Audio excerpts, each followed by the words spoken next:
Alhamdulillahirrahmanirrahim. Assalatu wassalamu ala asyrafil anbiya'i wal mursalin sayyidina wa maulana Muhammadin wa ala alihi wa ashabihi ajmain, amma ba'du. Kembali lagi dengan saya di materi mata kuliah studi Quran dan hadis, materi pengantar ya. Setelah saya menjelaskan mengenai kontrak belajar, apa yang harus kalian semua perhatikan dalam mengikuti mata kuliah saya ini.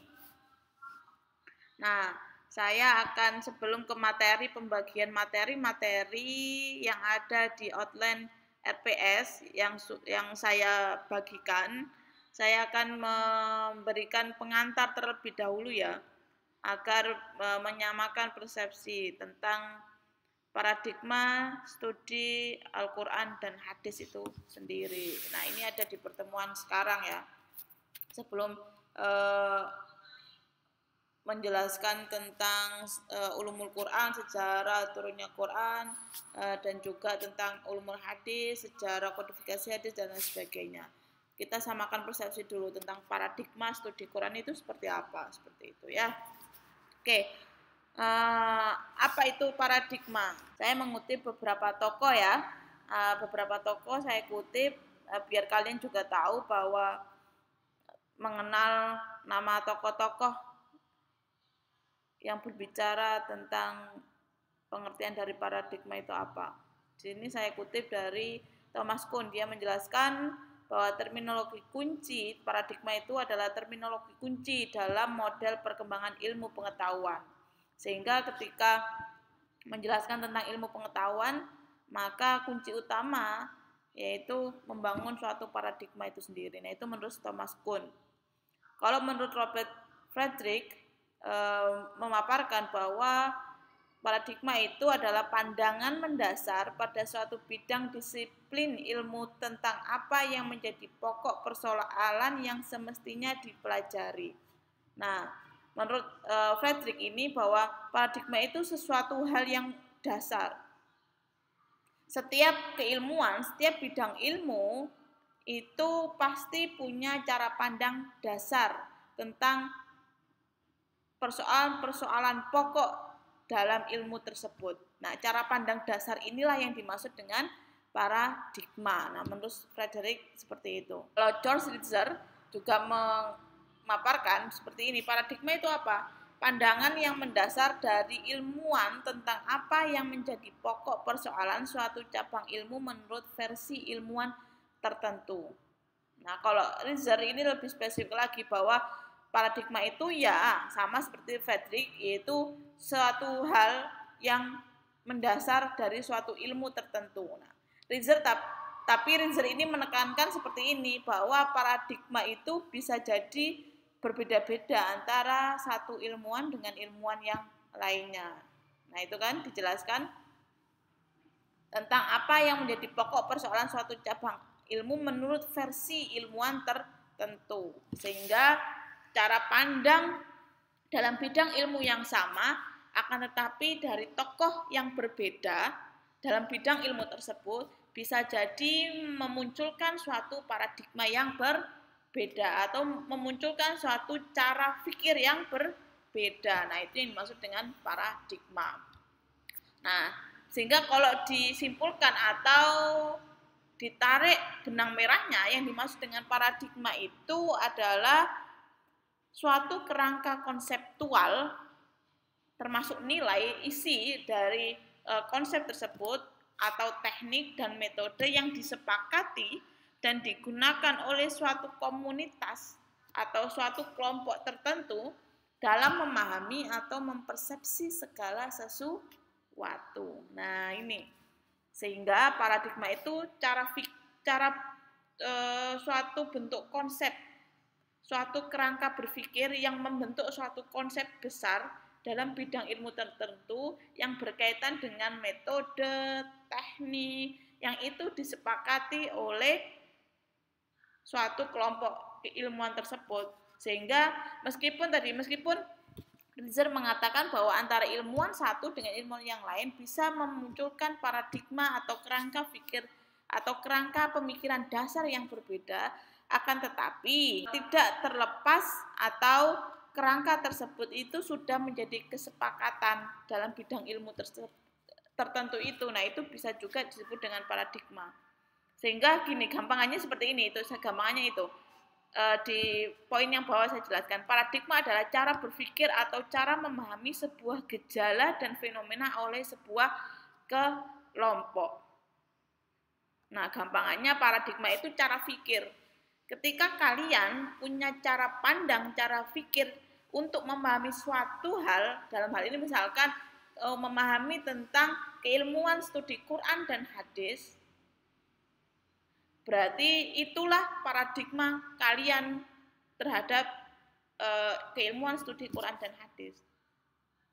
Nah, kalau selama ini kan dikatakan pendapat ya, orang berpendapat tentang ilmu studi Quran dan hadis. Nah, pendapat itu bisa membentuk suatu paradigma yang nantinya disepakati oleh para ilmuwan yang lain bahwa itu menjadi dasar pokok untuk memahami keilmuan tersebut. Sehingga apa sih paradigma studi Quran dan hadis?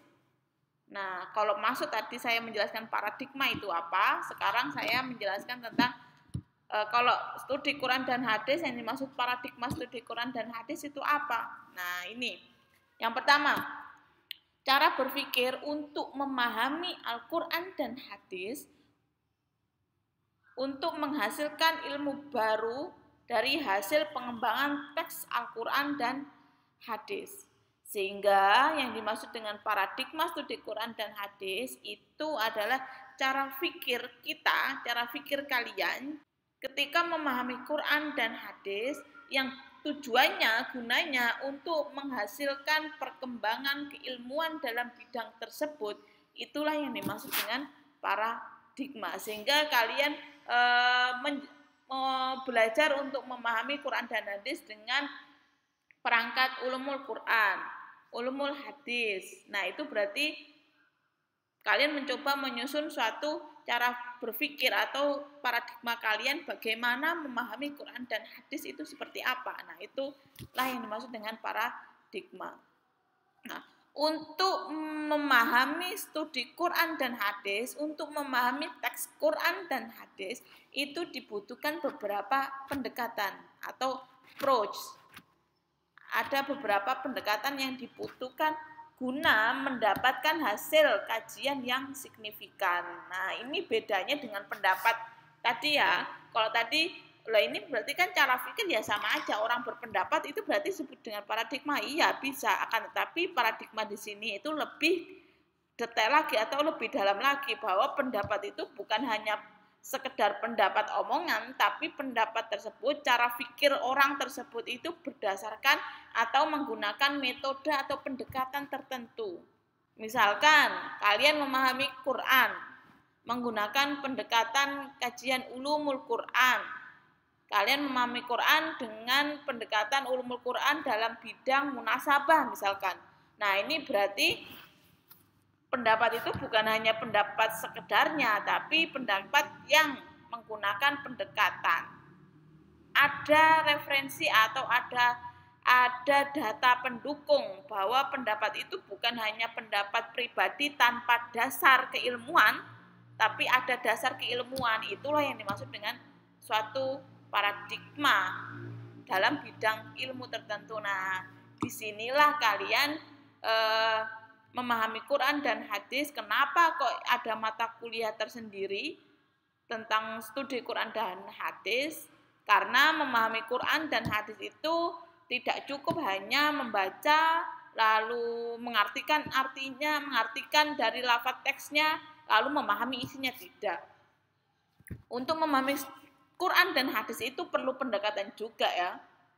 Itu meskipun Quran dan hadis itu adalah lafaz yang turun atau suatu wahyu yang turun pada Nabi Muhammad untuk disampaikan kepada umat Islam, yang isinya ya itu yang harus dikerjakan oleh umat iya. Akan tapi untuk memahami isinya, apa yang diinginkan sih dari teks Quran itu sebenarnya menjelaskan tentang apa dan apa yang harus kita praktekkan atau kita aplikasikan dalam kehidupan keseharian ini itu seperti apa. Nah, itu juga perlu ilmu tertentu ya. Nah, itulah yang dimaksud dengan paradigma studi Quran dan hadis, sehingga nantinya ketika kalian sudah memahami tentang paradigma atau pendekatan-pendekatan yang dilakukan untuk memahami Quran dan hadis, kalian tidak akan semena-mena dalam ini menjelaskan atau memahami tentang Quran dan hadis. Itu tidak cukup sekedar membaca terjemahannya seperti itu, karena memahami teks Quran dan hadis ini sangat kompleks ya, butuh pendekatan atau ilmu-ilmu tertentu untuk memahami ayat-ayat Allah ini seperti itu. Atau ini pengertian yang ketiga, seperangkat pendekatan yang digunakan untuk memahami Al-Quran, hadis, diharapkan dapat mengungkap isi kandungan Al-Quran, hadis dari berbagai aspek, dimensi, corak, dan manfaatnya dalam kehidupan. Nah, pendekatan-pendekatan tadi itu, baik pendekatan ulumul Quran atau nanti kalian belajar tentang pendekatan hermeneutik misalkan, pendekatan dosiologis dan lain sebagainya. Nah, itu yang dinamakan dengan pendekatan. Nah, dengan seperangkat pendekatan-pendekatan itu yang tujuannya untuk memahami Quran dan hadis, harapannya apa? Kok memahami Quran dan hadis harus menggunakan pendekatan keilmuan tertentu? Harapannya ketika mengungkap isi kandungan Quran dan hadis itu kompleks, komprehensif, utuh, karena dilihat dari berbagai aspek, berbagai hal, lalu juga baru bisa dimanfaatkan dalam kehidupan keseharian. Sehingga tidak, lagi-lagi saya tekankan, tidak cukup membaca Quran dan hadis dari terjemahannya saja, tapi perlu pendekatan keilmuan-keilmuan lain ketika memahami teks Quran dan juga teks hadis. Itulah yang dimaksud dengan paradigma studi Quran dan hadis itu sendiri. Oke, itu ya. Lalu ini lanjutannya,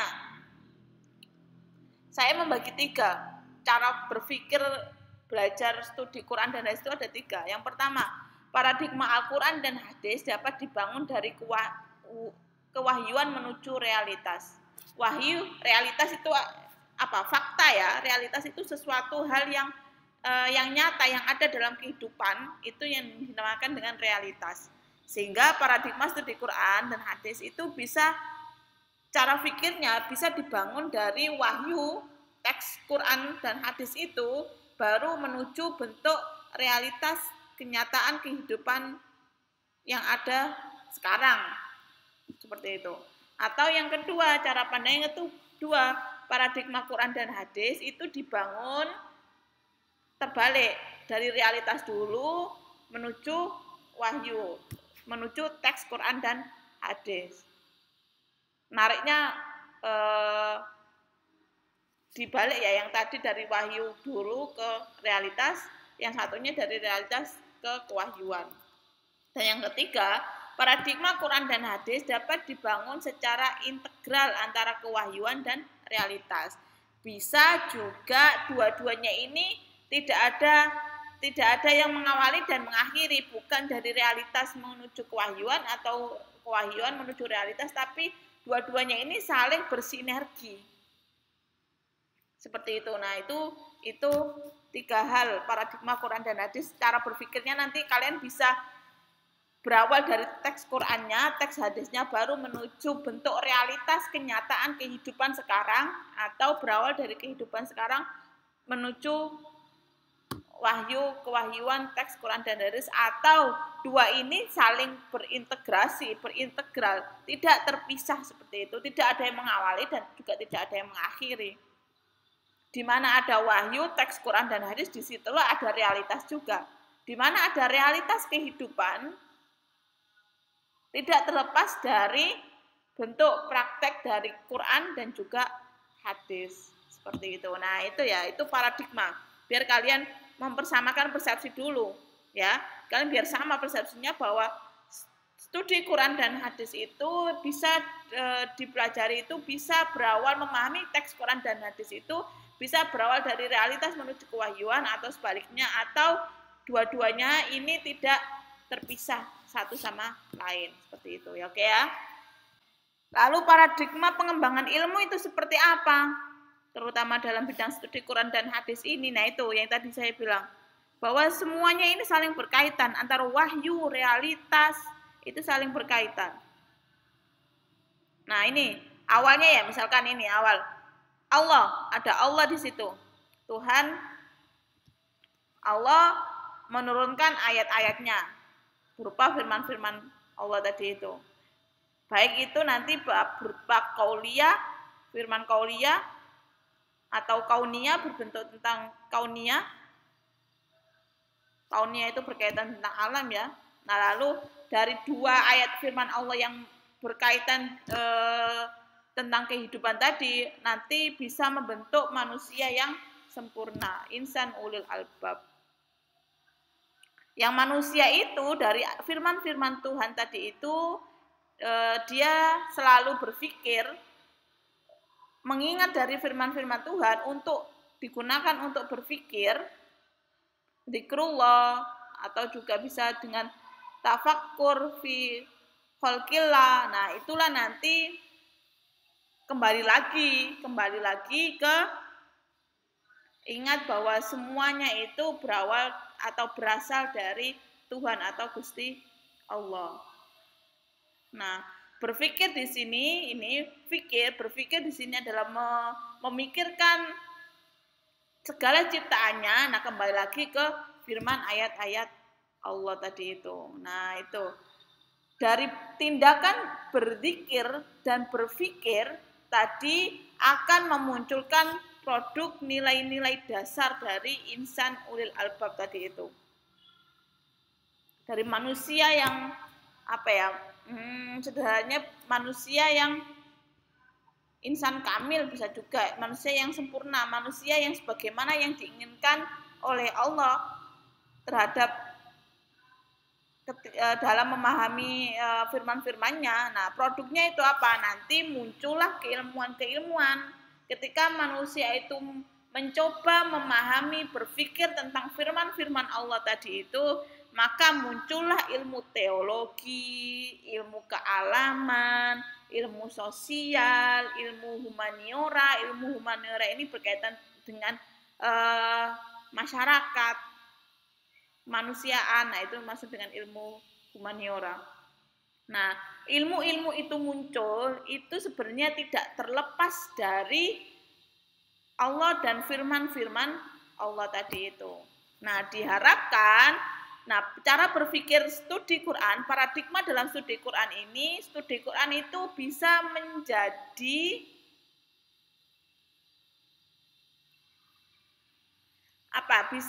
menjadi suatu wadah awal ketika kalian belajar, ketika kalian membidangi ilmu tertentu, itu tidak terlepas bahwa semua bidang ilmu itu tidak terlepas dari firman-firman atau ayat-ayat Allah tadi itu. Munculnya ilmu teologi atau ilmu tentang ketuhanan, ilmu tentang kealaman, sains itu kan, lalu ilmu sosial, ilmu humaniora itu sebenarnya awalannya itu tidak terlepas dari fikir, cara berzikir, mengingat terhadap firman-firman Allah dan berpikir terhadap ayat-ayat Allah tadi untuk memunculkan keilmuan-keilmuan tertentu yang ada di realitas kenyataan sekarang. Nah, ya, lalu dari munculnya keilmuan-keilmuan itu, nah itu semua ilmu itu ada dalam ruang masyarakat sekarang. Nah, itu yang dimaksud dengan realitas tadi itu. Oke. Ya, tadi saya menjelaskan dari kewahyuan menuju realitas ya. Kalau realitas menuju kewahyuan seperti apa ya? Tadi itu berarti cara berpikirnya masyarakat. Nah, masyarakat ini tidak terlepas bahwa seseorang memahami atau menjelaskan, memaparkan tentang bidang ilmu tertentu itu harusnya tidak lupa bahwa keilmuan itu awal cara berpikir awalannya, dasarannya itu ya dari firman-firman Allah dalam teks Quran maupun dalam penjelasan hadis-hadis Nabi.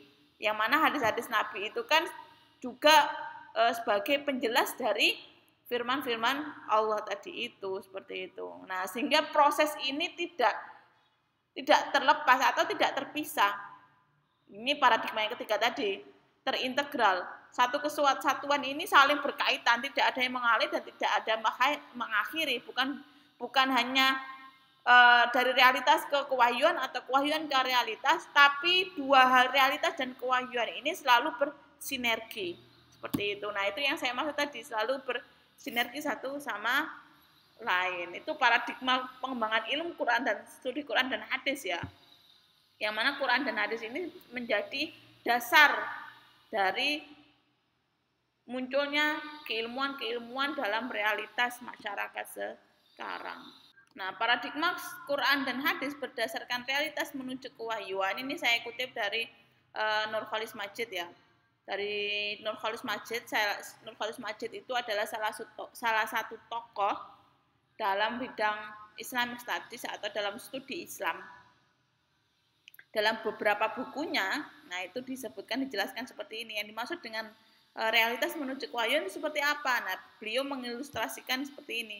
Manusia berpikir itu tidak terlepas dari ayat-ayat Allah, dari wahyu. Nah, ini dari wahyu.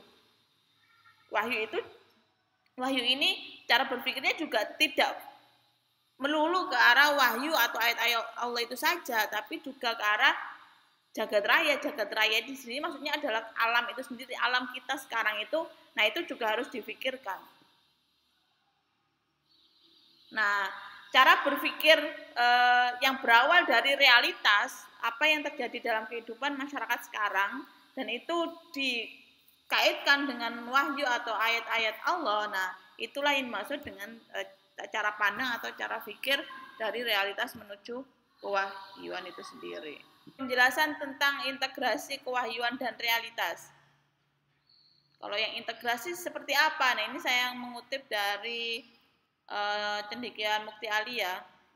Cara pikirnya itu diawali dari konsep Allah itu sendiri. Harus memahami konsep Tuhan itu seperti apa. Yang mana Tuhan itu menurunkan suatu wahyu. Di situ ada berupa Quran dan juga berupa ucapan, perbuatan atau sunnah yang ada pada Rasulullah, yang diturunkan wahyu, Quran, lalu juga sunnah perbuatan itu ada pada Nabi Muhammad, yang mana hadirnya Nabi Muhammad ini maka muncullah yang disebut dengan agama Islam kan, munculnya agama Islam. Nah, Islam di sini tidak terlepas dari umat manusia dan juga alam semesta.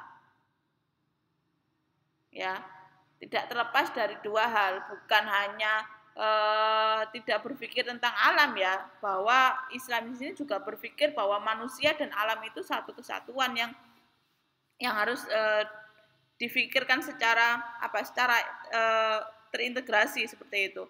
Nah, dari cara berpikir seperti itu maka nanti akan muncullah berbagai keilmuan. Bisa dalam tadi ini, bisa nanti berbentuk suatu cara pandang yang doktriner tentang agama Islam itu sendiri, atau juga nanti akan memunculkan tentang cara pandang yang ilmiah dari paradigma tentang berpikir tentang umat manusia dan alam semesta dan berkaitan dengan Islam. Nah, nanti muncullah suatu ilmu-ilmu tertentu seperti tadi, muncullah ilmu teologi, muncullah ilmu sosial. Nah, itu awalnya tidak terlepas dari cara berpikir integrasi antara manusia dan alam semesta dan juga wahyu atau Islam itu sendiri. Nah, dari cara berpikir yang ilmiah maupun doktriner tadi itu maka muncullah seseorang atau umat Islam itu mempunyai cara pikir dalam hal cara berpikir yang filosofis dalam hal sosiologis, kosmologis maupun yang berupa dogma atau doktrin dalam bidang keagamaan. Nas itu dibagi dua ya, sebagaimana dalam mata kuliah kita ini bahwa nas itu ada dua yang harus diyakini, Pak, yaitu berupa Quran dan juga hadis. Dua nas ini itu merupakan nas yang menjadi pegangan umat Islam ya. Nah, sehingga mata kuliah studi Quran hadis ini tidak akan terlepas tentang ilmu-ilmu yang ada dalam kajian Quran dan juga hadis. Nah, ini paradigmanya sebelum ke arah masing-masing ilmunya harus disamakan persepsi dulu bahwa teks Quran dan juga hadis itu ada yang qot'i dan juga ada yang dhoni. Apa itu yang dimaksud dengan qot'i dan dhoni? Nah, qot'i itu adalah suatu teks yang maknanya itu jelas. Ya. Nanti kalian bisa tambahi di forum diskusi untuk mendiskusikan lebih lanjut tentang teks yang qot'i dan dhoni ini. Jika ada yang masih ingin mempertanyakan, qot'i itu sederhananya adalah suatu teks yang tidak perlu lagi ada takwilan atau makna lain selain dari makna teks itu sendiri. Kalau dhoni itu makna dari suatu teks yang masih perkiraan sehingga masih memunculkan makna lain dari teks tersebut seperti itu. Itu ya. Nah, Quran dan hadis itu ada yang memunculkan yang qot'i dan juga ada yang dhoni. Sehingga yang nantinya inilah nanti berpengaruh dalam bidang keilmuan usul fikih ya, dalam bidang usul fikih untuk menentukan suatu ijtihad dalam hal permasalahan-permasalahan fikih. Nah, ini tidak terlepas bahwa nas itu ada yang qot'i dan ada yang dhoni. Nah, yang dhoni inilah nanti maka muncul berbagai makna dari ayat-ayat Quran, berbagai makna hukum dari ayat, ada perbedaan hukum-hukum yang itu landasannya sama-sama Quran dan hadis, tapi memunculkan makna hukum yang berbeda. Nah, ini tidak terlepas dari pemahaman bahwa teks Quran dan hadis itu ada yang bersifat qot'i dan juga ada yang bersifat dhoni, seperti itu. Itu ya. Nah, qot'i dan dhoni ini itu punya nuzul juga dan wurud. Kalau dalam bahasa Quran kan nuzul ya, tentang historisitasnya, tentang sejarah turunnya. Ada sama-sama ada nuzulnya, dan yang hadis ini, kalau hadis istilahnya kan bukan nuzul tapi wurud ya. Ada tentang sejarah turunnya atau urutan munculnya suatu hadis tersebut. Nah, dari nas-nas atau teks Quran dan hadis yang qot'i maupun dhoni yang sama-sama punya wurud dan nuzul, itu nanti akan memunculkan suatu dalalah. Dalalah di sini adalah penunjukan makna. Nah, di dalalah inilah muncul berbagai macam makna. Ketika itu teksnya adalah qot'i, maka muncul satu makna yang jelas dari teks tersebut. Kalau teksnya itu sifatnya dhoni, perkiraan, maka memunculkan berbagai macam makna. Contohnya apa? Contohnya ini ya, kalau Quran yang qot'i itu contohnya tentang ayat perintah melaksanakan sholat. Kan sangat jelas dalam Quran dipaparkan tentang perintah aqimus sholat wa atuz zakah, kan seperti itu. Sehingga tidak ada negosiasi lagi, ada makna lain. Maknanya ya berarti wajib melaksanakan sholat, seperti itu. Nah, itu disebut dengan nas atau teks yang qot'i. Itu ya. Kalau yang dhoni contohnya seperti apa? Yang dhoni contohnya ini. Yang doni itu misalkan contoh tentang permasalahan talak dalam pernikahan. Nah, di salah satu surat, kalau tidak salah dalam surat Al-Baqarah, kan dijelaskan bahwa ketika perempuan yang ditalak oleh suaminya itu harus menahan diri. Nah, ini dalam keilmuan usul fikih, karena pembagian nas ada qot'i dan doni nanti pengaruhnya dalam usul fikih ya. Dalam usul fikih nanti akan muncul makna yang berbeda-beda, yang diawali dari makna terhadap kuruk. Nah, bahasanya talak di sini kan adalah kuruk ya.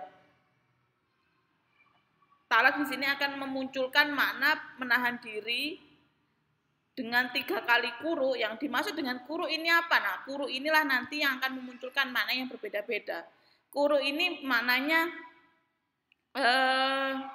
kalau dalam bahasa Arab itu istilahnya masih disebut dengan lafadz mustarok ya. Lafadz mustarok itu adalah lafadz yang memunculkan lebih dari satu makna. Ada makna lain, tidak hanya satu. Nah, nanti maka muncullah berbeda-beda kan hukum tentang talak yang berkaitan dengan 3 kali kuruk. Itu apa yang dimaksud dengan 3 kali kuruk? Kan ayat Qur'annya kan menjelaskan seperti ini, wal mutalaqatu yatarabbasna bi anfusihinna salasata quru. Nah, kan seperti itu. Nah, yang memunculkan makna berbeda-beda, teks ini itu masuk dalam kategori bersifat doni itu dari lafadz salasata quruknya tadi itu. 3 quru ini punya lebih dari satu makna dalam bahasa Arab. Ya, ini kan nanti berkaitan tentang masa iddah kan. Masa iddah itu ada yang menetapkan masa iddahnya itu 3 kali haid, ada yang berpendapat ada yang menetapkan masa iddahnya itu 3 kali masa suci. Nah, itu karena berawal dari lafadz salasata quru yang lafadznya adalah mustarok, sehingga teks Quran yang ini itu masuk ke kategori teks nas yang bersifat doni seperti itu. Nah, itu tadi yang saya maksud, bahwa memahami Quran itu tidak cukup dengan hanya paham dari terjemahannya saja, tapi istilah lafadz-lafadz yang digunakan Al-Quran itu juga banyak lafadz-lafadz yang butuh takwilan atau pemaknaan lebih lanjut lagi, pemaknaan lebih dalam lagi seperti itu. Dalalahnya nanti berbeda. Kalau itu teks bersifat doni, kalau yang bersifat qot'i sangat jelas. Contohnya tadi tentang perintah sholat, aqimus sholah itu tidak ada makna lain. Maknanya ya diperintahkan untuk mendirikan sholat seperti itu. Kalau hadis ini juga ada yang qot'i, juga ada yang doni. Yang qot'i itu tidak terlepas dari yang disebut dengan hadis mutawatir. Yang doni itu tidak terlepas dengan hadis yang disebut hadis ahad contohnya. Kalau itu hadis mutawatir diriwayatkan oleh banyak orang dan bersambung hingga ke Rasulullah, maka maknanya itu jelas satu itu. Tapi kalau itu hadisnya kualitasnya adalah hadis ahad, maka makna dari hadis itu masih beragam makna. Masih banyak kemungkinan makna-makna berbeda-beda antara satu dengan yang lainnya, tapi tidak terlepas dari substansinya. Faktor-faktor yang mendorong studi Quran dan hadis itu apa? Faktor-faktor yang mendorong munculnya kajian studi Quran dan hadis yang tadi itu, qot'i dan doni, dan juga ada teks atau nas yang mujmal yang masih umum, atau ada teks nas yang muhkamat mutasyabihat. Tadi mutasyabihat itu ya yang belum jelas, muhkamat itu teks yang sudah jelas. Atau ini yang di sini masuk ke yang qot'i tadi itu, yang mutasyabihat ini teks yang belum jelas. Kalau dalam Quran contohnya mutasyabihat ini contoh sederhananya tentang makna alif lam mim. Maknanya apa? Nah, lafaz alif lam mim ini itu masuk ke nas yang mutasyabihat. Masih butuh perkiraan takwilan lebih dalam atau pemanaan lebih dalam lagi mengenai maksud dari lafaz alif lam mim, yasin. Nah, itu maknanya beda-beda. Coba kalian nanti baca di beberapa kitab tafsir para mufasir, baik itu mufasir Timur Tengah, mufasir Indonesia atau Nusantara, itu makna dari lafaz-lafaz itu bisa berbeda-beda. Dan itu difaktori tadi karena ayat itu masih ayat yang mutasyabihat, perlu pemanaan lebih dalam lagi. Nah, dari bentuk nas yang seperti itu ditambah dengan sudut pandang yang berbeda, maka akan memunculkan makna yang beragam. Nah, inilah kalian bisa belajar bahwa tidak semua orang yang punya pemahaman yang berbeda terhadap makna Quran dan hadis itu salah, bukan berarti seperti itu. Nah, perlu digali apakah dia menggunakan sudut pandang yang berbeda ketika memahami teks Quran dan hadis tersebut. Ya, itu faktor-faktor yang mendorong kenapa kok muncul kajian studi Quran dan hadis sendiri. Oke, itu. Nah, ini terakhir yang perlu kalian tahu nih. Seringkali kita menyangka bahwa kalian, saya itu tahu akan segalanya, tapi sebenarnya tidak seperti itu. Contohnya saja ini saya analogkan, ibaratkan di situ ada gajah ya.